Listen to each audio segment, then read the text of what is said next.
Hello and welcome to Somerset House in London, home of the CLD Gallery and its world-famous art collection, where tonight a gathering of distinguished guests, curators and our very own judges are arriving for a very special event.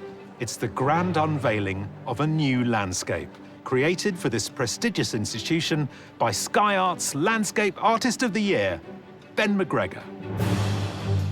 For our 10th anniversary series, 48 artists were chosen to paint some of Britain's most beautiful landscapes. All of them competing for the chance to win an exceptional prize, a £10,000 commission for the CLD Gallery in London. The winner of Landscape Artist of the Year is Ben McGregor.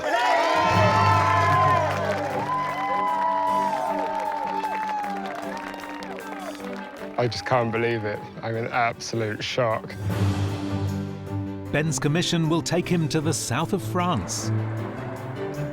The mountain has just appeared on the landscape. I mean, that is pretty incredible, isn't it? To experience the breathtaking landscapes that have inspired so many great artists. We're right in the heart of an olive grove, which is sort of classic Van Gogh territory. And to create a new landscape to be unveiled in front of an audience of invited guests. Here we go.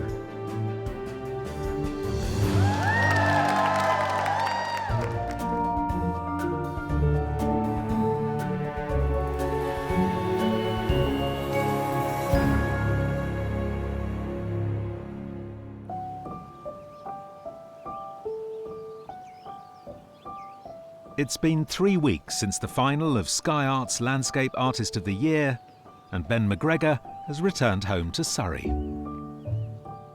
Winning was, I was just in like a lot of disbelief. It's like this insane mixture of emotions, like relief and, just euphoria. It's pretty indescribable, to be honest. I have moments when I'm on my own painting and the thought of winning comes sort of back into my psyche, and it's a really nice feeling. Since the end of the competition, Ben's got back to business as usual. This is my business. The workshop makes luxury bespoke furniture.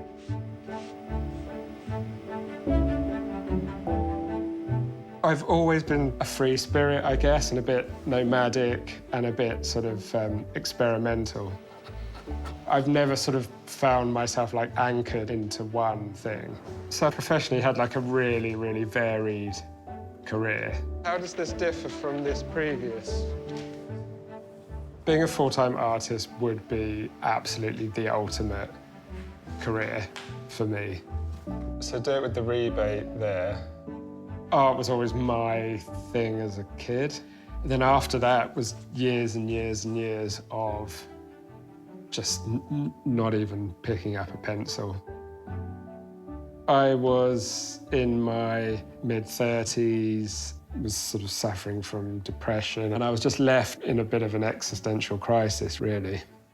Out of that was born this kind of desire to do something that could potentially be quite healing. It still is my absolute solace in life, really. Ben gained a place in this year's competition with a lyrical early evening view of a country lane in Wiltshire. For his heat at Hampton Court Palace, the topiary and ornamental features allowed Ben to create a surreal, playful landscape. It was a masterclass in being able to say, this is what interests me, and I'll make it interesting to you too. At the semi-final, he chose to paint an unassuming corner of Portsmouth historic dockyard. It's a beautiful painting and a very well thought through composition which shows us a corner of a working port. At the final, Ben wowed the judges with his zoomed-in view of Stonehenge. The wonderful thing about the painting is that it's truly ancient. You can feel the texture of those stones, even though it looks very, very modern. And a commission painting of the lakes near his home. The winner of Landscape Artist of the Year is Ben McGregor.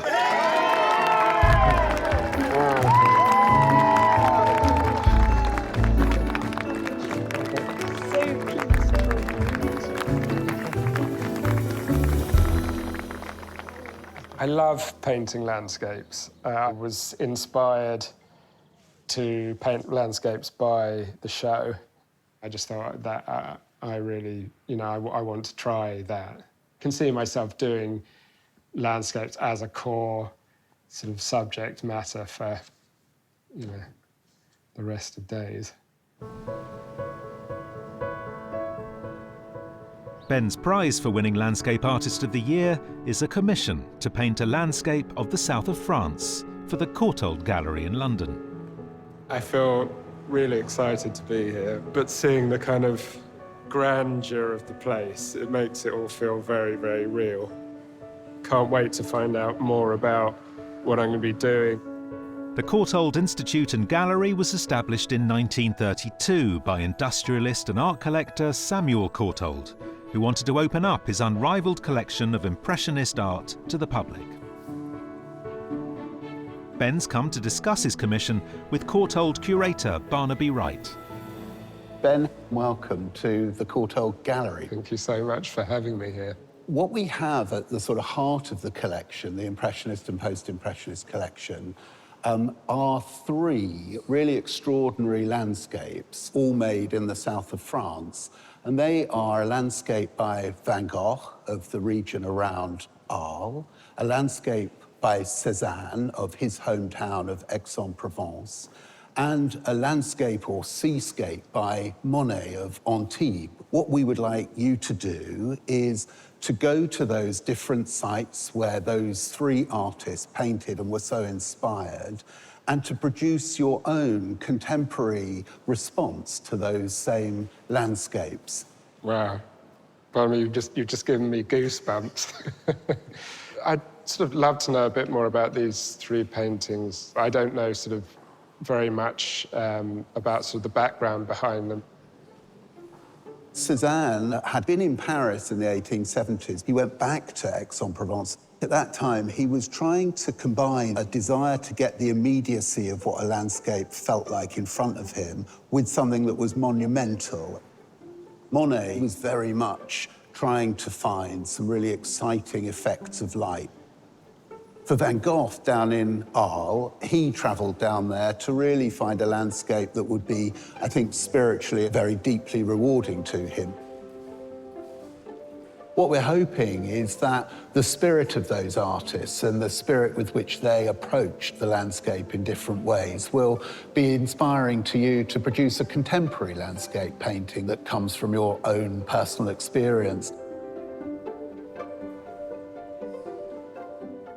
It's stunning. I'm almost trying to imagine being there at the time it was painted, standing just behind VG's shoulder. I just don't think you can stand in front of a Van Gogh without feeling like you're in the presence of genius.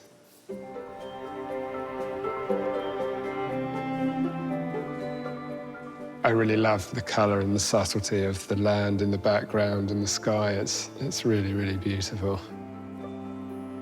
Absolutely love Monet. This is one of my favourites. I could stand and look at it for ages and ages. I just love the colour palette, the brush strokes, just the movement in kind of a static scene. The challenge is an absolutely wonderful one, and I hope I can do you proud, Barnaby. Would you like to come and see where we're thinking of hanging it? I can't wait. I'd love to. Let's go.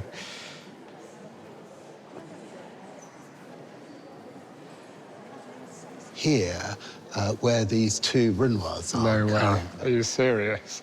You'd be able to have your work here, the Cézanne to one side, the Monet on the other side of this wall, and the Van Gogh beyond. I'm absolutely lost for words, Barney. I can't believe it. It's a dream come true and such an honour. I will certainly put my heart and soul into this picture and hopefully make you proud. When Barnaby showed me the position that my painting would be hung, it was honestly one of the best moments I've ever had. It just felt amazing, and my mind was officially blown at that moment.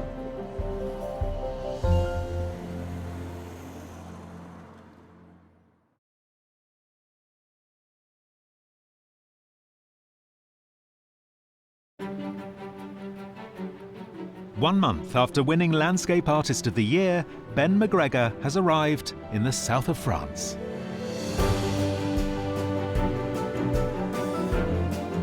It's almost a bit of paradise, I would say, down here.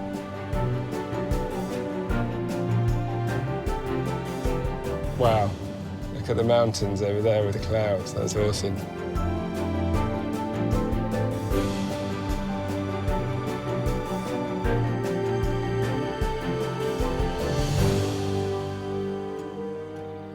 Artists first travelled to this region in the second half of the 19th century, drawn by the shimmering light and strong shadows. Here they discovered a tranquil idyll, which gave them the freedom to break the rules and explore new ideas. Ben has been asked by the Courtauld to visit the 3 locations that inspired Claude Monet, Paul Cézanne and Vincent van Gogh. I'd quite like to see a single scene which really speaks to me and just makes me feel like I want to paint it, and something I know that I can turn into a cool-looking painting.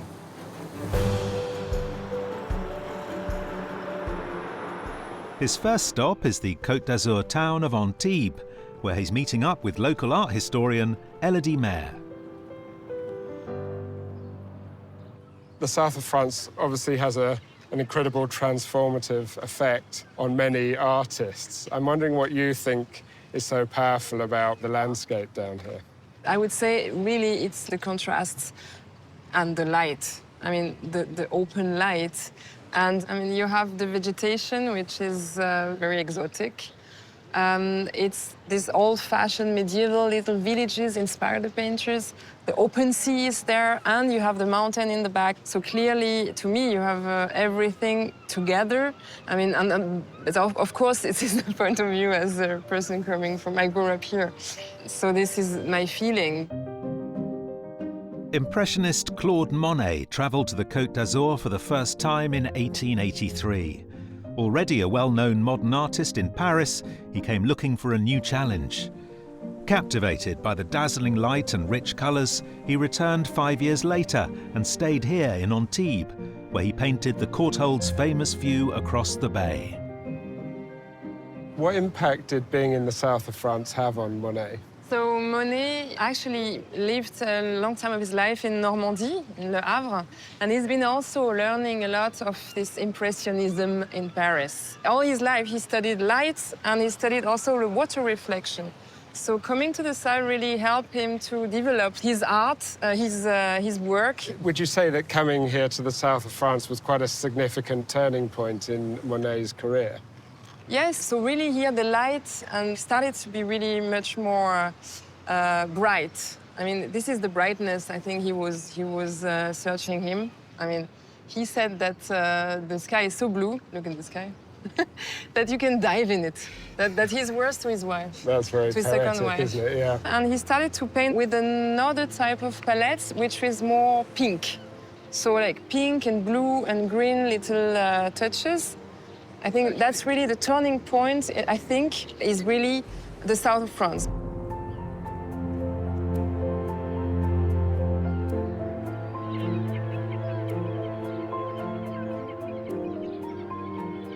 Inspired by Monet's approach to colour and light, Ben has come to the exact spot where he painted the Courtauld's view of Antibes to make his first preparatory study. It's an epic, big landscape. The sky's big, the clouds big, the expanse of water's big. You've got mountains in the background, you've got rocks, you've got trees. It's just, there's everything I wanted in terms of like elements to tackle in a painting.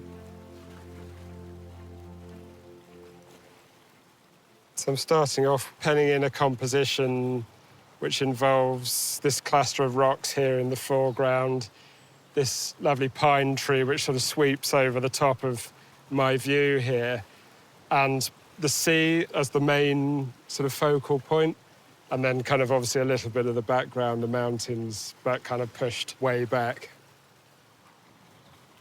I just think it works really nicely compositionally. I don't want to be too sort of literal with this scene. I'm going to make it slightly more abstract and slightly more surreal, hopefully.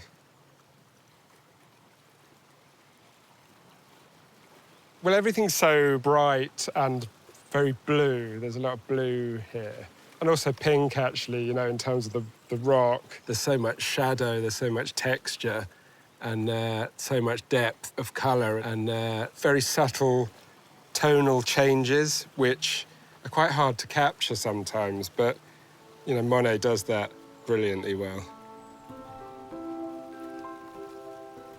The sun's setting, which means I need to work really quickly to capture everything I want to on the canvas before we lose the light entirely, which is always quite challenging.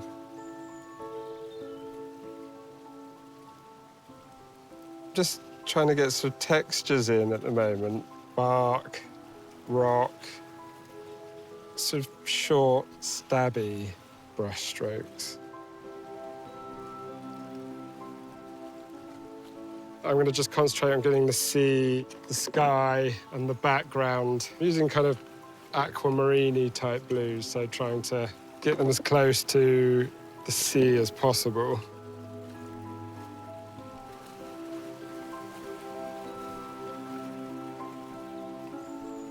I just wanted to try and get this sort of golden colour, where the light is sort of hitting the face of these rocks in the sea.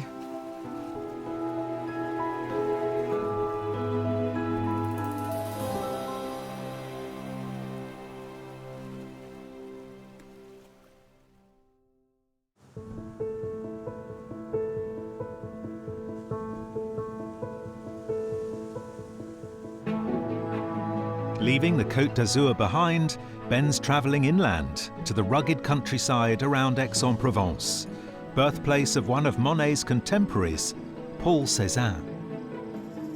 The area is dominated by the imposing limestone ridge of Mont and Sainte-Victoire. Just got to a clearing in the trees, and the mountain has just appeared on the landscape, and witnessing it in this context and in this kind of light is pretty incredible. Cézanne's fascination with Mont and Sainte-Victoire resulted in over 30 paintings created over the course of his lifetime. The Courtaulds landscape dates from 1887 and saw Cézanne capture the texture and geometry of the rock face in his own form of post-impressionism, using short brushstrokes and blocks of colour. So Cézanne was quite a sort of an introspective and I guess at times solitary character. Perhaps he found a connection with the mountain in that kind of sense of solitude. The mountain is obviously sort of an incredibly imposing part of the landscape, but that's also what gives it its real draw. There's a lot of facets to it. There's a lot of sort of texture and colour that, as a painter, you'd sort of grapple with to try and get sort of the perfect depiction of it. And also the pine trees which frame this particular painting are everywhere around here, almost to the point where everywhere we stop, it looks like it could be the place where Cézanne painted, you know, this particular painting.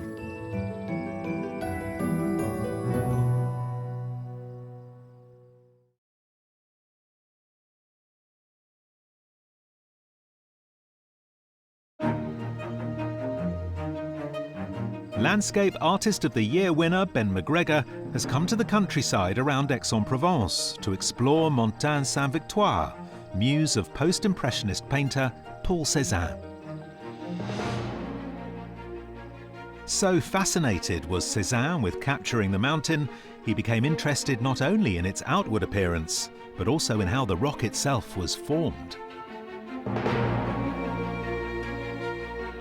So, to follow in Cézanne's footsteps, Ben's venturing up the slope with local geologist Jérôme Segard. I love the way that you get just these boulders sticking out of the landscape. Tell me a bit about why people of this area are so kind of influenced by the mountain. People from Aix-en-Provence, they have a very intimate link with the mountain. It's almost part of their family. Cézanne obviously painted Sainte-Victoire many times. What did he understand about the geology here? One of his best friends was a geologist. Oh. We found in his notebook the layers, the different name of the layers. The gray part, the upper part. This is limestone. And then you have the reddish part. Yeah. And the reddish part is from the destruction of the gray part. Oh, I see. That's the erosion. So do you think it's important for an artist to understand the geology and the scientific side of the landscape? Curiosity is important for an artist. So it's difficult to avoid the question when you see all those stones around us. Agreed. Cézanne's fascination with geology helped shape the radical innovations of his artistic practice. And in 1902, he built a studio in the foothills of Mont and Sainte-Victoire.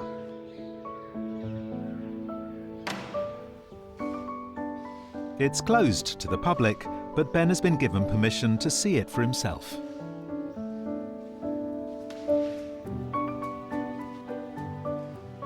This could actually be the final commission painting, this view from this window, because that would be awesome. You can't help but feel something from being here. I sort of walked in and then I saw this, and it was almost like a perfect picture. I love that. It's just got something about it which could be the right direction for the commission. Many of the items that once filled Cézanne's studio are today kept under lock and key in a nearby archive, to which Ben has also been granted special access. Hello, Ben. I'm Hi. Stephanie. Nice to meet you. Lovely to meet you.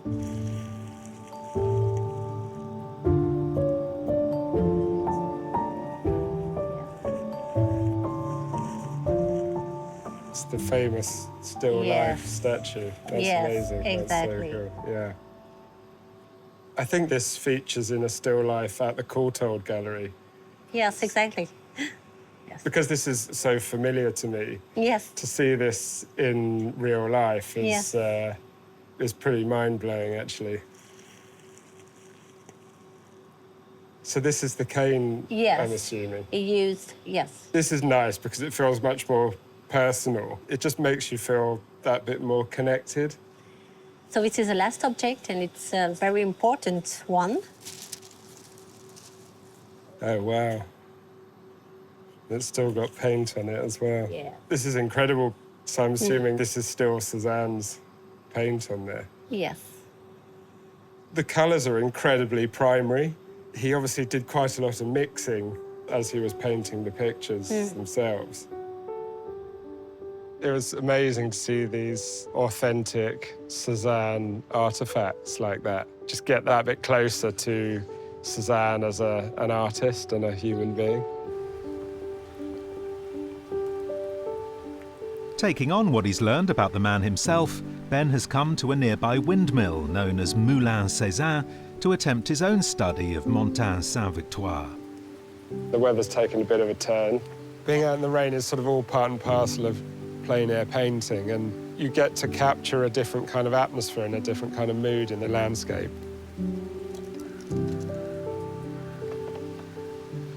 The whole scene is amazing. There's just loads of really nice trees. You've got this kind of, the pine tree, the branches sort of coming into view, which I will put in there. Cézanne wanted to sort of understand the whole process, why things are how they are, and in order to understand that, you obviously need to know a bit about the geology. I like that because there's also obviously a science to painting as well, which is so useful to understand when you're constructing a picture and using different paints on different surfaces.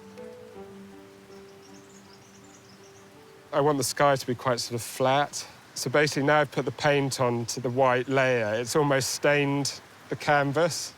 It's just a way I like to render the sky to create the feeling that it's sort of further back than, you know, what's going on in the foreground. Some paints are really, really transparent, and so they'll kind of glide across the surface. I've always found it's quite good for doing kind of rock because you can create this kind of scratchy effect.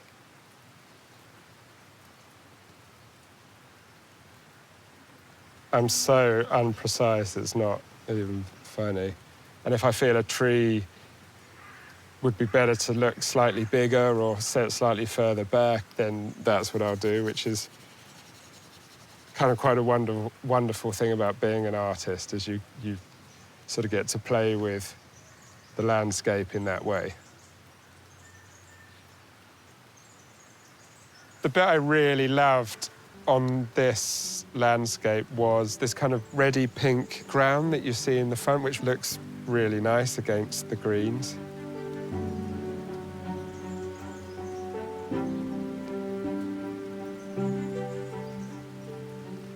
To do a study of this place is great, it's a huge honour, but you know, there's something sort of much bigger and sort of more difficult on the horizon. It's almost like looking at this mountain. That is the task. It's almost like getting to the top of this mountain is like the task that's in front of me. That's what it feels like now. And you sort of look at it and you think, there's like, how could I possibly get up there?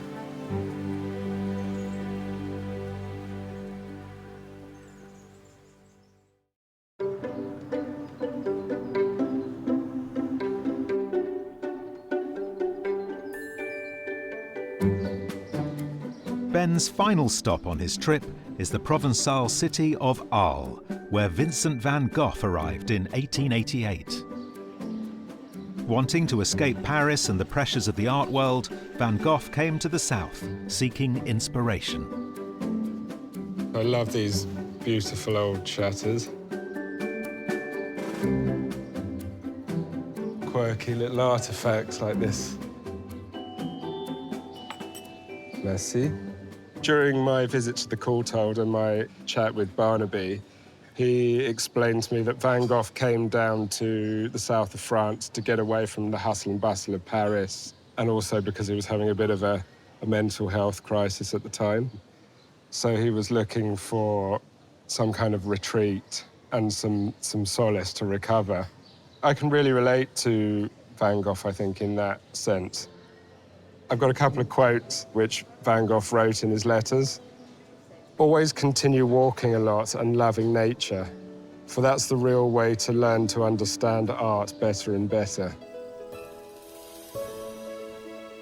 Despite his mental turmoil, Van Gogh's time in Arles was possibly the most productive of his life. He spent many months exploring and painting the agricultural landscape around the town, captivated by the rural scenes and intensity of the light.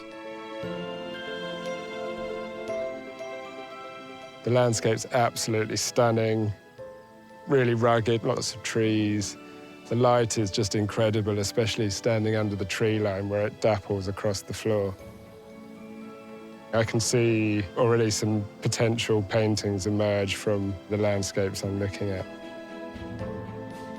In Peach Trees in Blossom, painted just a year before he took his own life, Van Gogh experimented with a new vivid palette of blues and yellows, capturing the glittering heat of the sun in patterns across the canvas.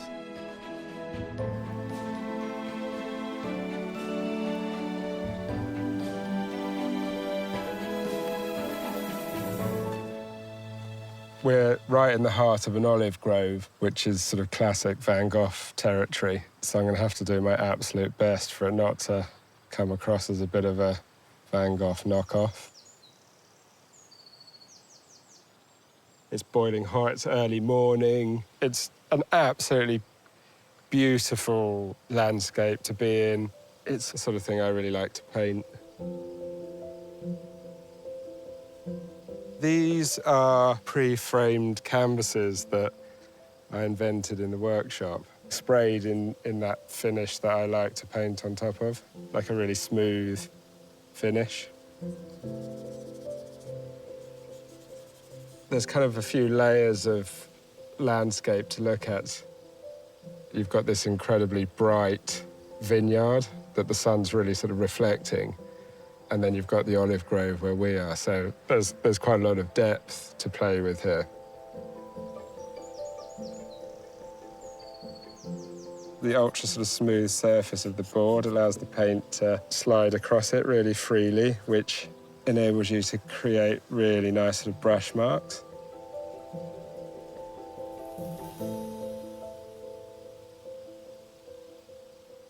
So I'll tend to block in the colours first. The problem is it's really, really hot. Hopefully the paints won't dry because I then like to work the paints over the surface of the canvas to create all the brush marks. So I have to experiment with how that's going to work here.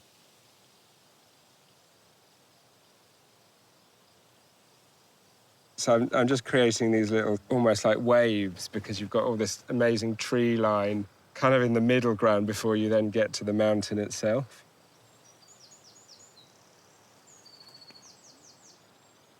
There's this wonderful breeze which sort of gusts through the olive grove and sort of makes all the trees move.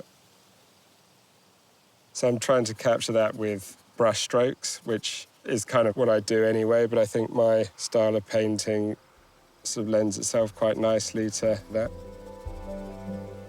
I mean, there was so much movement in Van Gogh's paintings.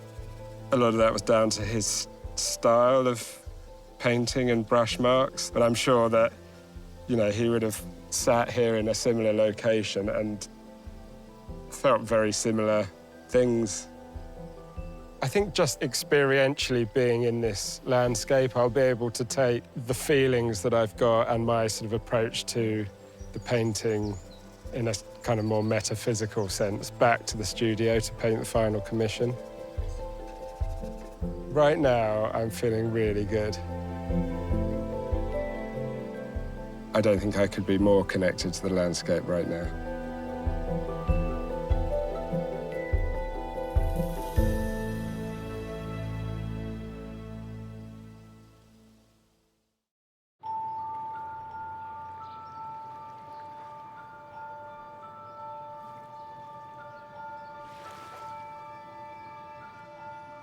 It's been an absolutely incredible trip to be on. So I'm sort of full of gratitude and joy and inspiration too. But at the same time, you know, I still haven't decided on a final commission piece. So that's slightly troubling. So I probably need to just go home and sort of process it all. But I think more than anything else, I just sort of feel incredibly humbled and perhaps slightly unworthy to sort of be here following in the footsteps of these kind of great masters. So I need to sort of make my peace with that and find, you know, some ideas and a direction which is kind of very personal to me and my journey here.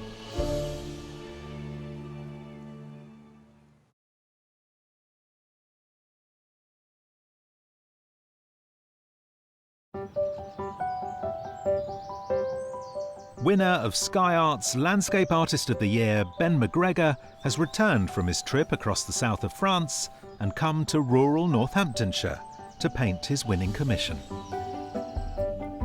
A studio at his sister's home is providing a welcome space to reflect on the trip and the task ahead.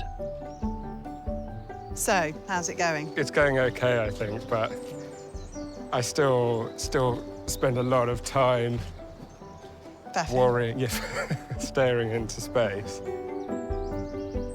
I'm over the moon that he's won Landscape Artist of the Year. Ben is a incredibly complicated but interesting, kind, quirky person, and that comes out in his art, and I'm delighted that he's been acknowledged in that way. I mean, to have a painting hanging in such a prestigious gallery is wonderful.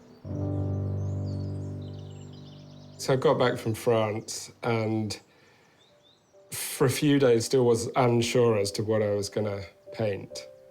It needed to be something very personal, like a place where I got sort of a real feeling from.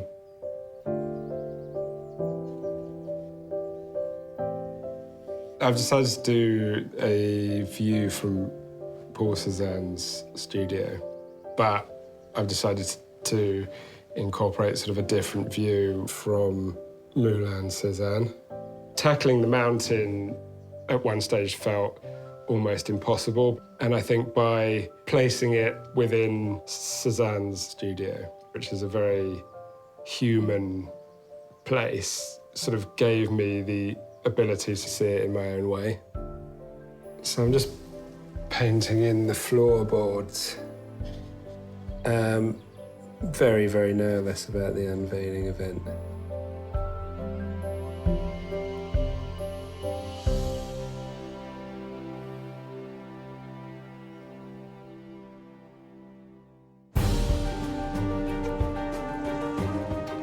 Tonight, Ben's winning commission will be unveiled at the Courtauld Gallery. I'm obviously feeling nervous. I've put my absolute soul into this picture. It feels incredibly exposing, to be honest. It's my entire sort of creative life almost put under a microscope in one moment. I just want it to be well received and liked, and in the moments before the curtain falls, I'm sure I'll just be a bag of nerves and a bit of a wreck.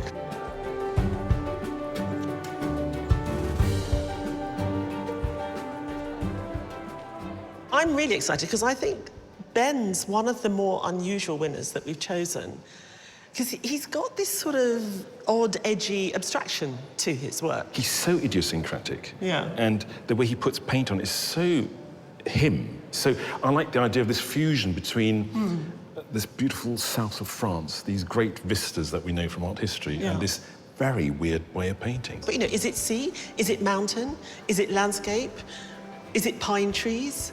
Oh. Is it starry night? You know, who knows what we're going to be looking at? I can't wait. You've really whetted my appetite. Good evening, everyone, and welcome to this very special occasion, the unveiling of the new Landscape Artist of the Year, Ben McGregor's winning commission. Yes.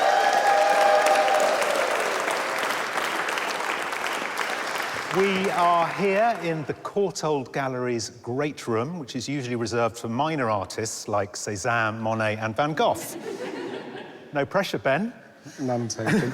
We're also here with Barnaby Wright, Courtauld curator. Barney, what are you hoping for under this red drape? What I really hope, more than anything, is that when we unveil this work, Ben will feel that what he's done, what he said he wanted to do, which was to pour his heart and soul into the picture, that you'll feel in some way you've achieved that ambition. And I hope, knowing Ben's modesty, I hope that maybe the most we can hope for is that he feels a sort of quiet pride in what you've produced.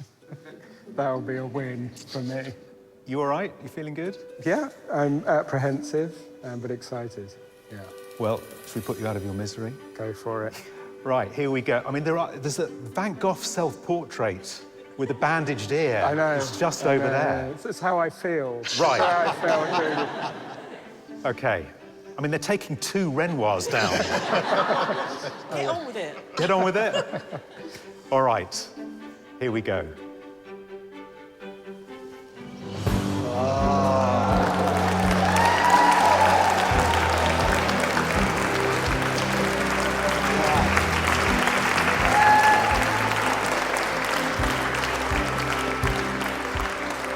Well, Barney, I'm going to put you on the spot. You've only just seen it, but what do you think?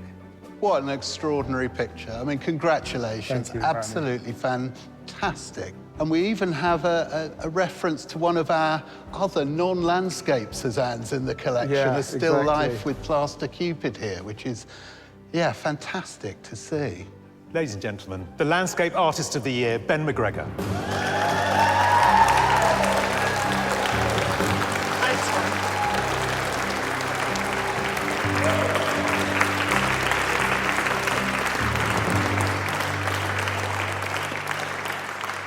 Just wonderful. You know, your palette is very English, and so to adapt it in such a way that we can feel the heat coming off it, and the sort of the misty Mont Sainte-Victoire in the distance is fantastic. Yeah. Really beautiful. And what you're so good at is texture. And in a way, you know, you sort of move that on for Cézanne with these little blocks of colour all the way. You know, you've got that richness on the tree trunks and that freneticness in the way in which you sort of built the tree heads, a bit like Van Gogh and the Starry Night. It feels like you've taken little bits of each of them. Just a bit like Van Gogh. And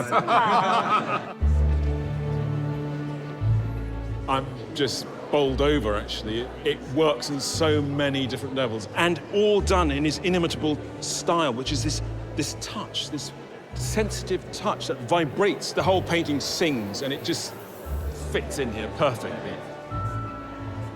Well, I'm hugely impressed. I think Ben's really, really pulled out all the stops for this picture. When that curtain came down, in quite a sort of split second, I think it just felt like something quite epic that he'd produced, something that one really felt immersed in immediately, and that perhaps is the mark of a really great painting.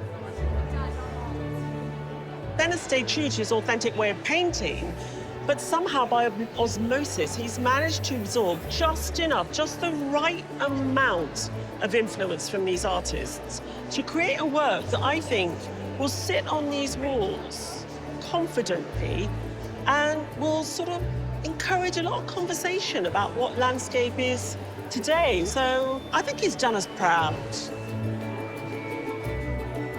Wow.